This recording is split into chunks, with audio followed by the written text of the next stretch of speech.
America in the 1880s was a country running on pain. The Civil War had ended less than 20 years earlier, but its wounds were everywhere. Doctors had few reliable painkillers. Morphine addiction was becoming a serious problem, and treatments for depression, fatigue, and chronic pain were limited. Medicine had a problem. And then, cocaine arrived. Suddenly, doctors had something that could numb pain, fight fatigue, and make people feel more alert. To 19th century America, it didn't look like a dangerous street drug. It looked like a miracle.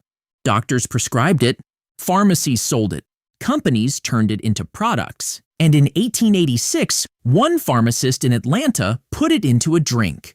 Coca-Cola. But here's where the story gets strange. Within a few decades, America would go from treating cocaine as a medical breakthrough to treating it as one of the country's greatest threats. So what changed? The cocaine didn't. America did. Let's go back to 1884. A man named John Pemberton is sitting in Atlanta, Georgia, in serious pain.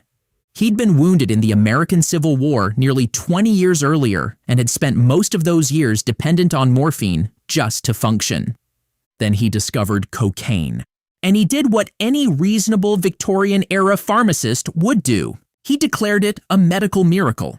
He wasn't wrong that it worked. Cocaine is a powerful stimulant. It numbs pain, sharpens focus, kills fatigue.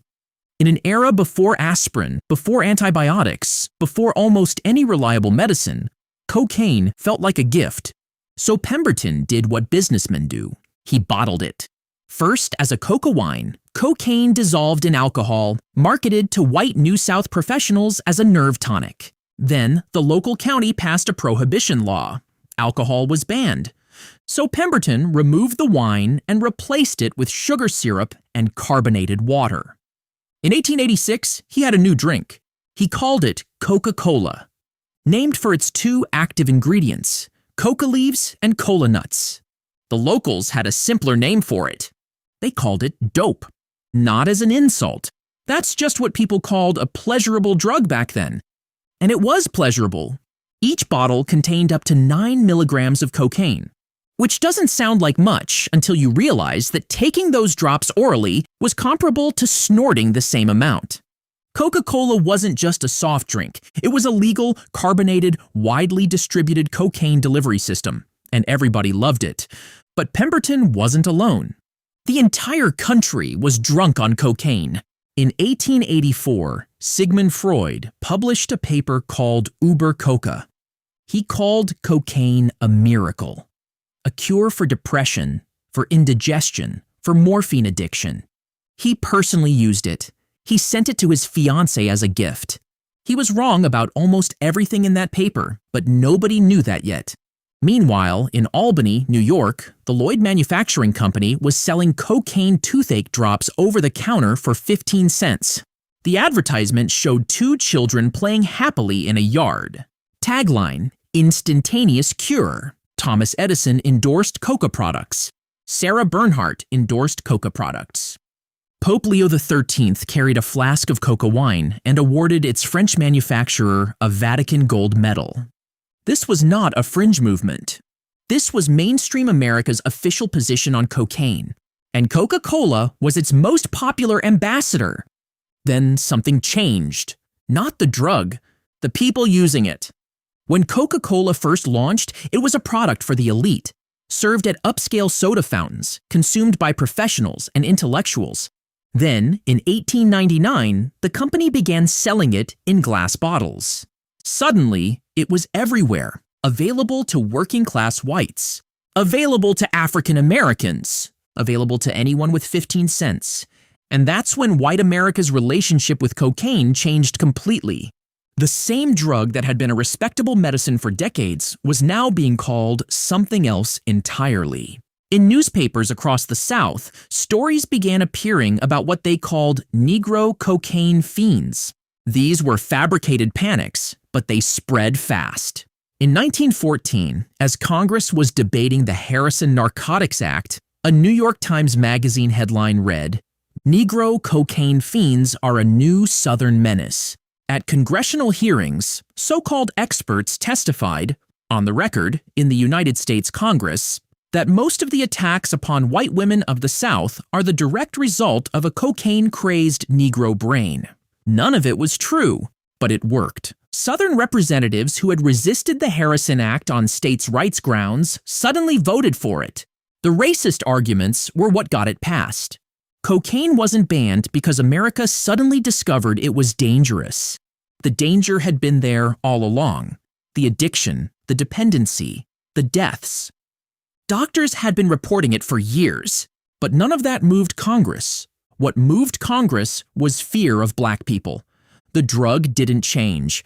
The color of the people using it did, and that was enough. Coca-Cola quietly removed the last traces of cocaine from its formula by 1929. The company survived, thrived, became the most recognized brand on Earth. The Harrison Act, meanwhile, did something nobody fully predicted. It didn't end cocaine use. It handed cocaine to criminals. Overnight, a legal market became an illegal one. Prices rose, supply went underground, and the people most harmed were the ones the law had been aimed at all along. Decades passed. Then came the 1980s. And the story got darker. By 1981, Ronald Reagan was in the White House, and America was fighting a secret war in Nicaragua. The CIA was backing a rebel group called the Contras, trying to overthrow the Sandinista government. Congress had cut off funding. The CIA needed another way to keep money flowing to the Contras. And that's where cocaine came back in. The Kerry Committee, a United States Senate investigation, found that Contra groups were trafficking cocaine into American cities, and that the U.S. State Department had made payments to known drug traffickers as part of this operation. The Reagan administration eventually acknowledged that funds from cocaine smuggling had helped fund the Contra rebels.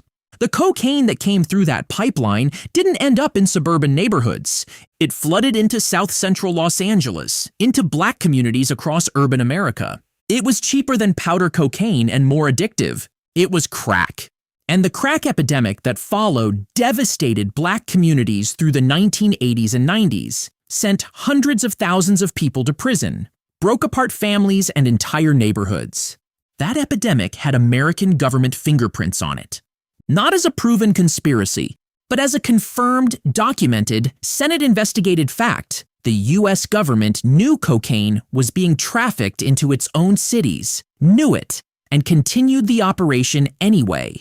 So here's the full picture. In 1886, America put cocaine in a soft drink and sold it to everyone. In 1914, America banned that same drug using racism as the justification. And in the 1980s, America's own intelligence agency helped flood black communities with the most destructive form of that drug to fund a secret war that Congress had already said no to. Same drug, 3 chapters, 1 country. The drink is still on your shelf. The company survived all of it, became the most valuable beverage brand in human history. But to understand what cocaine actually did to America, you have to look at what America looked like before it, and what it looks like now. Before cocaine, America had no federal drug laws. None.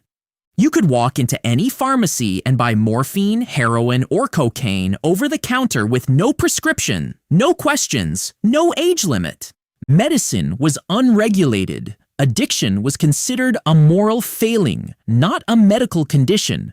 And the government's position on what you put in your body was simple. Not our problem. Cocaine changed that.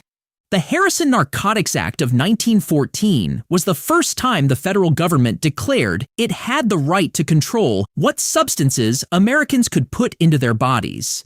That one law, passed on the back of fabricated racial panic, became the legal foundation for everything that followed. Prohibition in 1919, the Marijuana Tax Act in 1937, the Controlled Substances Act in 1970, the War on Drugs in the 1980s. Every major drug law America has passed in the last 100 years traces its legal DNA back to the Harrison Act, which traces its political DNA back to a newspaper headline about a drug that black people were using. And what did a century of that policy actually produce? America today has the highest incarceration rate in the world. More people locked up per capita than Russia, than China, than any authoritarian state Americans are taught to fear. 2 million people behind bars. And the breakdown is not random. Black Americans are incarcerated at 5 times the rate of white Americans, despite comparable drug use rates across racial groups. The communities that were targeted first, in 1914, are still the communities most targeted today. The drug didn't build those prisons. The policy did. And the policy was built on a lie. Meanwhile, Coca-Cola removed cocaine from its formula, rebranded as a family drink, and became the most recognized commercial symbol on Earth. Its logo is more universally recognized than any national flag. It sponsors the Olympics. It sponsors the FIFA World Cup.